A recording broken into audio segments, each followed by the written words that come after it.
Amigas, amigos, olá. Vamos conversar um pouco acerca do genocídio, um crime que se processa não contra uma pessoa individualmente, mas contra um coletivo de pessoas. Crime que ganhou relevo ao longo do século XX, principalmente com as atrocidades da Alemanha nazista, e passou a ter então um tratamento jurídico, um tratamento inclusive institucional, internacional, cada vez mais forte, cada vez mais importante, inclusive na atualidade, inclusive bastante importante para o Brasil de hoje. Então vamos discutir um pouco a questão da formação dessas instituições ligadas à identificação e à penalização do crime de genocídio. A gente poderia começar isso lá no finalzinho do século XIX, em 1864, com a Convenção de Genebra.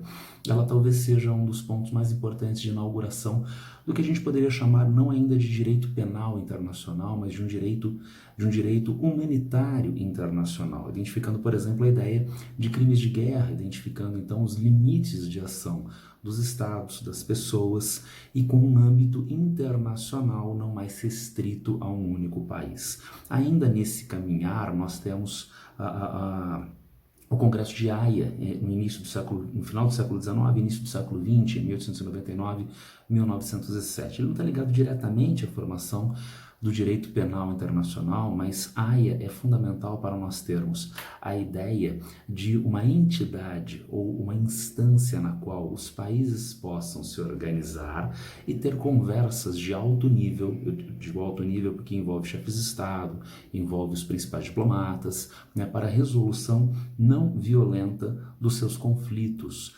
A Haia é um aspecto fundamental, é um fator fundamental para eventualmente, depois da Segunda Guerra Mundial e superando a Liga das Nações, a criação da Organização das Nações Unidas, onde nós voltamos à ideia de uma corte. Concomitantemente à criação da ONU, é criada a Corte Internacional de Justiça, ligada então à Organização das Nações Unidas. E ainda no mesmo ano de 1945, quando nós temos a criação da ONU e da Corte Internacional de Justiça concomitantemente, nós temos também o início dos trabalhos fora do sistema ONU, o início dos trabalhos do Tribunal de Nuremberg, também o Tribunal de Tóquio, Tribunal de Nuremberg para julgamento dos crimes contra a humanidade patrocinados pela Alemanha durante a Segunda Guerra Mundial. Cuidado, entretanto, há uma diferença, as pessoas às vezes não se dão conta disto, entre Tribunal Penal Internacional e Corte Internacional de Justiça. Nós temos aí na imagem as duas instituições, tá? O prédio mais novinho, bonitinho, é o prédio do Tribunal Penal Internacional. O prédio mais antigo, esse prédio imponente, é o prédio da Corte Internacional de Justiça da ONU. Os dois prédios, as duas cortes, estão em Haia, na Holanda, Países Baixos, tá certo? Veja que é uma distância bem pequenininha entre as duas cortes, mas o Tribunal Penal Internacional não faz parte do sistema ONU, enquanto tem ligação, mas não é parte do sistema ONU, enquanto a Corte Internacional de Justiça é do sistema ONU. Dá uma olhadinha a diferença, já uma primeira diferença básica a partir dos seus estatutos de criação. No capítulo 1º, criação do Tribunal Penal Internacional, artigo 1º, o tribunal será uma instituição permanente com jurisdição sobre as pessoas responsáveis pelos crimes, etc, etc, etc, tá legal? Então, julga as pessoas. Agora, dá uma olhadinha no artigo 34, número 1, da Corte Internacional de Justiça da ONU. Só os estados poderão ser partes em questão perante esta corte. Então a corte é da ONU, a ONU é estatocêntrica, quem age na ONU são os estados, e na Corte Internacional de Justiça da ONU também, tá certo? Temos então um quadrinho resumo, um quadrinho esquemático, tá, de diferenciação de Corte Internacional de Justiça e de Tribunal Penal Internacional. Veja, os dois têm sede em Haia, tá legal? Vinculação à ONU. A Corte Internacional de Justiça faz parte do sistema ONU, enquanto o Tribunal Penal Internacional tem relação, né? O Estatuto do Tribunal Penal Internacional cita, tem ação, o Conselho de Segurança da ONU, mas não faz parte do sistema ONU. Criação da Corte em 1945, concomitantemente à ONU, o Tribunal Penal Internacional pelo Tratado de Roma em 2002. Signatários, todos os membros da ONU participam da Corte Internacional de Justiça, ou são signatários da Corte. Do Tribunal Penal Internacional, pouco mais de 100 países. Competência criminal, a Corte não tem. Enquanto o Tribunal Penal Internacional tem competência criminal, a Corte julga violação do direito internacional e o Tribunal Penal Internacional julga crimes contra a humanidade, crime de genocídio, que a gente vai ver especificamente na sequência, tá certo? Voltando para a nossa cronologia, então, começamos lá na Convenção de Genebra, direito humanitário, e chegamos ao direito penal, né, no Tribunal de Nuremberg. O Tribunal de Nuremberg que não deixava de ter uma série de problemas. Quais problemas são atribuídos ao Tribunal de Nuremberg? E já deixo aqui um aviso, trata-se de um assunto extremamente polêmico. Há quem invalide integralmente a existência do Tribunal de Nuremberg, há quem faça críticas extremamente contundentes, entre outras críticas, estas que a gente vai identificar agora. Trata-se de um tribunal militar, não um tribunal civil. É um tribunal militar dos vencedores da guerra, mas a ausência de apelação incluindo crimes capitais, pena de morte. Então você está condenado pelo tribunal, então você recorre da sentença, não tem apelação. E qual foi a sua penalização? Pena de morte, tá certo? Mas penalização sem prescrição legal de crime no ato do suposto delito. Isso é um problema de alta gravidade. Insisto, isso é polêmico, tem quem não valide essa ideia. Mas há quem critique isto. Então havia uma previsão legal de crime, né, que está sendo imputada no Tribunal de Nuremberg às lideranças nazistas. Há quem diga que não. Isto, portanto, fere um direito, um princípio jurídico fundamental. Veja, o que está presente na Constituição brasileira e no Código Penal do Brasil. Artigo 5º da nossa Constituição, inciso 39, assim como o Código Penal, o artigo 1º. Não há crime sem lei anterior que o defina. Não há pena sem prévia cominação legal. Então, como é que eu posso ser condenado por um crime, sendo que hoje, quando eu supostamente fiz esse crime não é previsto em lei?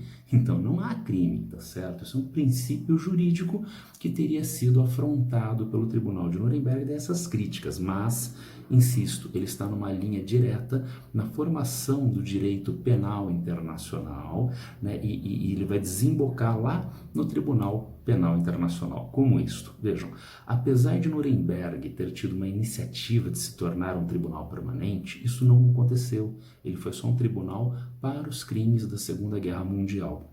Depois ele se encerrou. O contexto geopolítico daquele período faz com que não houvesse possibilidade da continuidade de um tribunal dessa instância. Afinal de contas, Estados Unidos e União Soviética, superpotências mundiais, não dariam os seus cidadãos a julgamento em um tribunal fora do seu próprio território, fora da sua jurisdição. Entretanto, com o fim da Guerra Fria, né, houve pelo menos então 2 episódios importantes. Primeiro, o fim dessa tensão bipolar entre Estados Unidos e União Soviética. E segundo, muito importante, nós temos uma difusão de conflitos civis, guerras entre países, movimentos separatistas, que aumentaram então as denúncias de crimes contra a humanidade, de crimes de genocídio, entre outros. Daí a necessidade de instâncias jurídicas que possam julgar estes criminosos. Ainda nos anos 1990, em 1993 e 94, o Conselho de Segurança aprovou a criação de 2 tribunais ad hoc, 2 tribunais específicos para julgar crimes de guerra, crimes contra a humanidade, crimes de genocídio na Iugoslávia e em Ruanda. Ainda daríamos um último passo nos anos 1990. Em 1996, foi criado o Comitê Preparatório para a Criação de uma Corte Internacional, em 1996. E isso resulta no Tratado de Roma, que cria o Tribunal Penal Internacional em 2002. Então saímos lá de Genebra, passamos pelo Tribunal de Nuremberg, atravessamos o período da Guerra Fria, chegamos então aos anos 1990 com os tribunais de Ruanda e da Iugoslávia, e em 2002 começa a ação do Tribunal Penal Internacional. Vejam que aqueles problemas de Nuremberg são superados no Tribunal Penal Internacional. Primeiro, ele é um tribunal civil, ele não é um tribunal militar. Segundo, tem direito de apelação. Então, a pessoa condenada por esse tribunal tem direito de apelação. As penas são de, no máximo, 30 anos. Há exceção de prisão perpétua e não há previsão de pena capital, de pena de morte. E ainda veja o artigo 22. nullum crimen sine lege. Então não há crime se não há lei que faça a previsão do crime, tá certo? Como está na nossa Constituição, como está no Código Penal. E ainda o princípio da complementariedade. Ele não vai se sobrepor ao direito de um país, ele é complementar ao direito de um país. Ele só entra para processar uma pessoa, independentemente do direito de um país, se houver alguma limitação política ou jurídica para o próprio país. Frequentemente, por exemplo, as autoridades de um país que patrocinam o genocídio podem ser autoridades políticas com força, impedindo que a justiça do próprio país atue. Então, nesse sentido, aí sim o TPI pode atuar. Caso contrário, ele atua concomitantemente à justiça do próprio país, tá certo? E o que julga o Tribunal Penal Internacional? Aí estão os crimes, olha, crimes de guerra, crimes de agressão, crimes contra a humanidade e crime de genocídio. O crime de agressão ainda está em processo de regulamentação no Tribunal Penal Internacional. Crimes de guerra, como desde a Convenção de Genebra, tá certo? Crime contra a humanidade não é necessariamente genocídio. Por exemplo, trabalho escravo moderno é um crime contra a humanidade. Diferente, portanto, do crime de genocídio. E o que é genocídio? O artigo 6º do Estatuto do Tribunal nos diz, vejam vocês, crime de genocídio para os efeitos do presente estatuto entende-se por genocídio qualquer um dos atos que a seguir se enumeram praticado com intenção de destruir, no todo ou em parte, um grupo nacional, étnico, racial ou religioso enquanto tal. Então veja, não é apenas um grupo racial, gênero, né, que tem ligação com a ideia de raça, tá certo? Não. Um grupo racial, étnico, nacional, religioso, uma coletividade identificável, tá certo? E o que seriam então essas modalidades de genocídio? A ofensa nessa perspectiva coletiva contra homicídio de membro do grupo, ofensa grave à integridade física ou mental de membros do grupo, sujeição intencional do grupo a condições de vida com vistas a provocar a sua destruição física total ou parcial, imposição de medidas destinadas a impedir o nascimento no seio do grupo. Então você impede que haja uma próxima geração inerente a esta população. E finalmente, transferência forçada de crianças do grupo para outro grupo, de um grupo para outro, um quase desdobramento do nosso item D. Ainda na tipificação do genocídio, nós vamos encontrar tipificação do genocídio, nós vamos encontrar a ideia de culpa consciente. Então, para se culpabilizar a pessoa do crime de genocídio, ela tem que ter consciência de que ela estava praticando este crime. E esse processo se dá por ação, vejam, direta ou indireta da pessoa. A pessoa faz coisas que levam ao que a gente tipificou como genocídio. A pessoa deixa de fazer coisas que promovam o genocídio de um determinado grupo. Ação positiva ou negativa, portanto. Ação direta ou indireta, agora sim, ação direta ou indireta, a pessoa faz. Ou então uma cadeia de eventos que levam ao genocídio. Vejam a ideia de consciência. Então, como a gente tipifica que a pessoa era consciente de que haveria genocídio, não é? A gente entra na cabeça da pessoa e vê que ela tinha consciência disto? Claro que não. Mas, por exemplo, há alertas de alcance internacional, há alertas de alcance nacional, feitos pela imprensa, feitos por grupos na sociedade civil, né? E que estão identificando um processo de genocídio. E as autoridades eventualmente acusadas são autoridades que não deram ouvidos, né? Que não atentaram para o processo que estava sendo denunciado. Então isso mostra o caráter consciente inerente ao crime de genocídio. Cuidado, entretanto, com duas coisas. A ideia de genocídio cultural.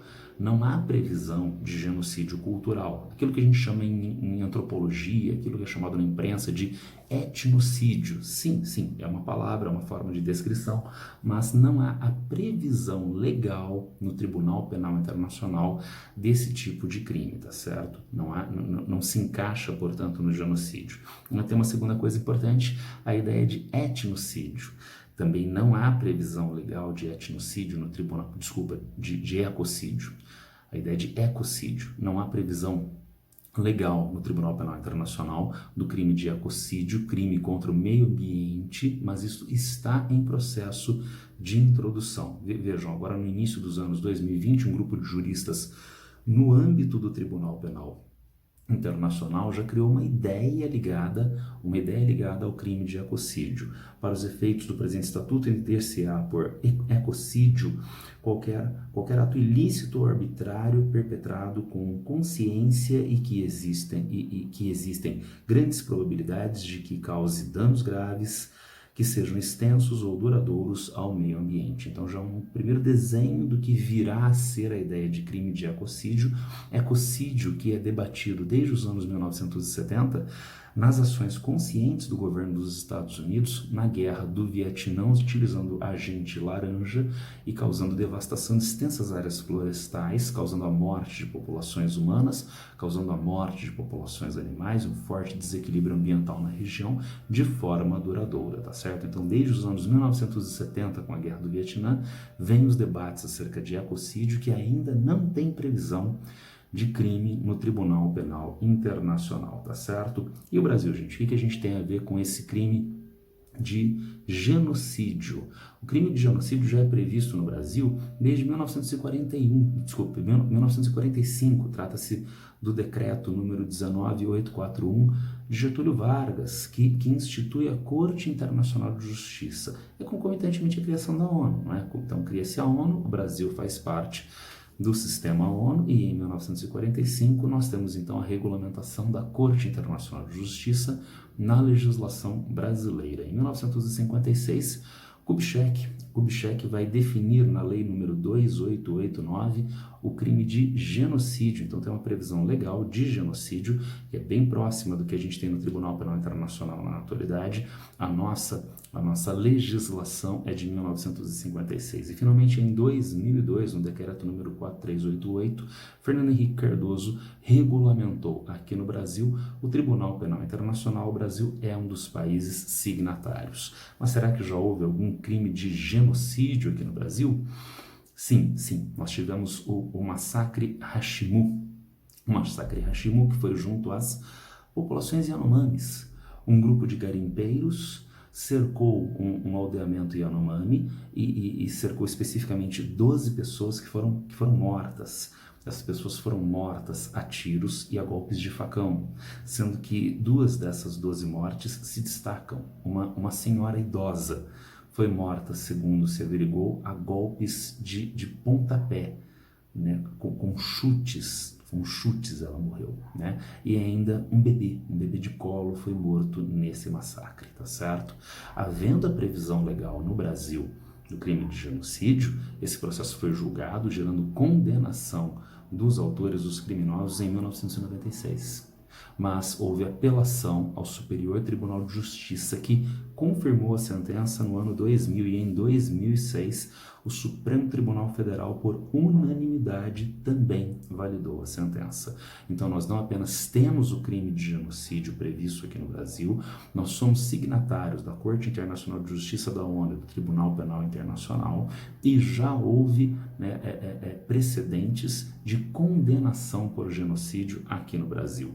E na atualidade, gente, nós temos, vejam aí, a manchete da BBC News Brasil: por que o governo Bolsonaro é investigado por suspeita de genocídio contra os Yanomamis? E onde estão rolando estes processos? Em 31 de 1 de 2023, nós temos a abertura de inquérito no STF por pedido de Luiz Roberto Barroso, ministro do Supremo Tribunal Federal. Então, aqui no Brasil, nós temos um inquérito no Supremo Tribunal Federal, né, que pode resultar na condenação do ex-presidente Bolsonaro por genocídio. E também, no ano de 2021 e no ano de 2022, nós temos a Articulação dos Povos Indígenas do Brasil, a PIB, entrando com ação contra o governo Bolsonaro lá no Tribunal Penal Internacional. E quais são os argumentos dessas ações? Leniência no controle do garimpo ilegal na terra indígena Yanomami. A gente sabe que a ação dos garimpeiros, de forma violenta, direta, ou através da destruição do meio ambiente, inviabiliza a existência dos Yanomamis e, portanto, permitir o garimpo ilegal é sim uma modalidade de genocídio aos Yanomamis, mas estímulo a esse garimpo. Interrupção do fornecimento de medicamentos e alimentos nos últimos 4 anos. E ainda, desprezo frente aos alertas das associações. Lembra que eu destaquei muito fortemente a ideia de ação consciente para ser genocídio? Ao longo de todos os últimos 4 anos, a imprensa brasileira e internacional, as associações ligadas aos povos indígenas, vinham denunciando o que seria um genocídio de povos indígenas no Brasil. E o governo federal, não tomou providências, o que mostra esse caráter consciente. Daí as ações estarem se desenrolando, tanto no âmbito do Tribunal Penal Internacional, quanto no âmbito do Supremo Tribunal Federal, aqui no Brasil. Bom, era isso que eu tinha para passar hoje, um assunto bastante forte, bastante polêmico. O crime de genocídio, passamos bem rapidamente, é claro, né? Se alguém tiver alguma dúvida, quiser fazer alguma colocação, é só me encontrar nas redes sociais. Abraço a todos e boa sorte.